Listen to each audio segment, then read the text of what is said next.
देखिए, देश की लगभग 50% आबादी युवाओं की है और जो ओबीसी एससी एसटी की आबादी है देश में वो 90%।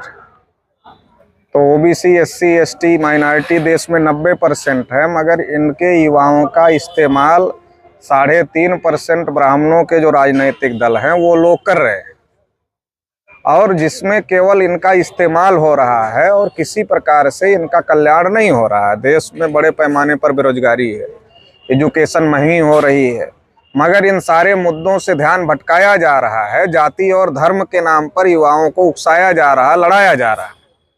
मस्जिद पर माइक बजना चाहिए कि नहीं बजना चाहिए, इसमें युवाओं को व्यस्त किया जा रहा है। युवाओं को अच्छी एजुकेशन देने के बजाय, स्कॉलरशिप देने के बजाय, उनको रोजगार देने के बजाय धार्मिक मुद्दों में उलझा करके उनका इस्तेमाल ब्राह्मणवादी संगठनों के द्वारा और पार्टियों के द्वारा किया जा रहा है।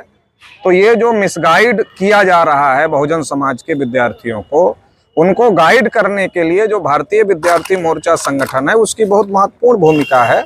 तो जो हमारा समाज है, उस समाज की जो सबसे ज़्यादा ताकतवर मशीनरी है वो युवा है, विद्यार्थी है। तो उसको गाइड करने के लिए भारतीय विद्यार्थी मोर्चा काम कर रहा है देश भर में। जी, योगी आदित्यनाथ अपने दावों में, योगी आदित्यनाथ का पहले संसदीय क्षेत्र भी हुआ करता था। योगी आदित्यनाथ मुख्यमंत्री हैं, वो बड़े बड़े दावे करते हैं कि ओबीसी युवाओं को, यहाँ तक कि जो बेरोजगार युवा हैं उनको हर साल करोड़ों नौकरियां देने का वादा करते हैं अखबारों के माध्यम से। इस पर आप स्कॉलरशिप तो दे नहीं पा रहे हैं ओबीसी को। स्कॉलरशिप छोटा काम है ना, रोजगार देना तो बड़ा काम है। स्कॉलरशिप नहीं दे पा रहे हैं। 6 लाख ओबीसी के बच्चों की स्कॉलरशिप रोक करके रखी गई है उत्तर प्रदेश में, और वो कांवरियों के ऊपर फूल बरसाते हैं। फूल हेलीकॉप्टर से बरसाने के लिए उत्तर प्रदेश सरकार के पास बजट है, मगर ओबीसी के बच्चों को पढ़ाने के लिए, स्कॉलरशिप देने के लिए उत्तर प्रदेश सरकार के पास में बजट नहीं है। इससे समझा जा सकता है कि ये लोग क्या करना चाहते हैं। जिनके हाथ में कलम देना चाहिए उनको धार्मिक मुद्दों में उलझा करके राजनीति करना चाहते हैं। रोजगार अगर है तो 69,000 जो शिक्षक भर्ती निकली थी उसमें ओबीसी के साथ क्या हुआ, एससी के साथ क्या हुआ? मिला इनको भी रोजगार? एक तो रोजगार है नहीं। हर डिपार्टमेंट में आप जाओ और पता करो कितने बाबू के पद हैं, कितने अधिकारी के पद हैं, कितने चपरासी के पद हैं। पता करो कितने पद हैं और फिर पता करो कितने लोग कार्यरत हैं। आप मीडिया से है ना, तो सर्वे कर लो एक बार, आपको पता चल जाएगा हकीकत कि हर डिपार्टमेंट में सीटें खाली हैं और कुछ ही कर्मचारियों के ऊपर सारा बोझ डाल के रखा हुआ है, और जो नौजवान पढ़े लिखे हैं उनको बेरोजगार घुमाया जा रहा है। रोजगार गारंटी स्कीम ले आना चाहिए अगर हिम्मत है बीजेपी आरएसएस की सरकार में। योगी जी तो साधु महात्मा आदमी बताते हैं अपने को, तो साधु संत तो ऐसा काम कर ही सकता है, दूसरे करे ना करें। तो रोजगार गारंटी स्कीम ले आना चाहिए कि जो जिस लेवल की पढ़ाई किया है उसको उस लेवल का रोजगार देंगे, और अगर उस लेवल का रोजगार नहीं दे पाएंगे तो उसी लेवल का बेरोजगारी भत्ता देंगे। जैसे मान लो कि कोई बीए किया है तो ग्रेजुएशन के लेवल की उसको नौकरी देंगे।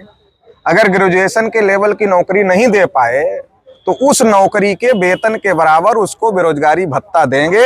ये रोजगार गारंटी क्यों नहीं लाती सरकार? अगर दम है, अगर ईमानदार है सरकार, तो ये रोजगार गारंटी ले आना चाहिए। केंद्र सरकार कौशल विकास के माध्यम से बेरोजगारी को दूर करने की बात कर रही है। हर जगह, हर जिले में, हर ब्लॉक में कौशल विकास योजना के तहत लोगों को रोजगार देने की बात की जा रही है। अच्छा, आप हमको ये बताइए कि हमारा खानदान खेती करता आया है, पता नहीं कितने पुष्ट से कर रहा है, उसको हम सरकार सिखाएगी खेती कैसे करना है। किसी का खानदान बर्तन बनाते आया, उसको सरकार सिखाएगी। किसी का खानदान लकड़ी का सामान, लोहे का सामान बनाते आया तो उसको सरकार सिखाएगी। किसी का खानदान जो है पशुपालन करता आया तो उसको सरकार सिखाएगी। उससे ज्यादा तो हमारे बाबा जी को मिलने, दादाजी को मिलने, वही सिखा देंगे सरकार को सिखाने वालों को। वो ज्यादा अनुभवी है इस मामले में। तो मामला मूर्ख बनाने का है, मामला कुछ लेने देने का नहीं है, मामला मूर्ख बनाने का है। आप पढ़ लिख करके doctor, engineer, professor, IAS, PCS, वकील, इंजीनियर ना बनो आपका दिमाग आपके खानदानी पेशे में उलझा दिया जाए।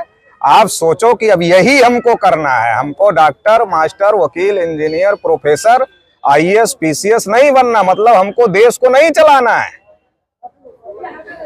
हमको अपनी रोजी रोटी चलानी है। इस योजना के पीछे का क्या मकसद है? मानसिकता तैयार करना कि हमें देश नहीं चलाना, हमें रोजी रोटी चलानी। जिस तरीके से बेरोजगारी है, आगामी जो लोकसभा का इलेक्शन होने वाला है, अच्छा, जो इतना किया इसमें कितना रोजगार मिल गया लोगों को? लोहे की बड़ी बड़ी फैक्ट्रियां किसकी है? एक भी विश्वकर्मा की है क्या? है? लकड़ी की बड़ी बड़ी फैक्ट्रियां किसकी है एक भी? उस बिरादरी की जिसके साथ जोड़ा जाता है उस पेशे को। जमीनों का डाटा आ गया बिहार में, किसके पास है? जिनको किसान जाति कहा जाता है उनके पास है? जमीनें ही नहीं उनके पास, नहीं है ना। तो सरकार ईमानदार है तो ये करे ना, विश्वकर्मा योजना चला रही तो चला कर दे जितने लोहे की फैक्ट्रियां हैं विश्वकर्मा लोगों को। अडानी क्यों चलाएगा? विश्वकर्मा लोग चलाएंगे ना।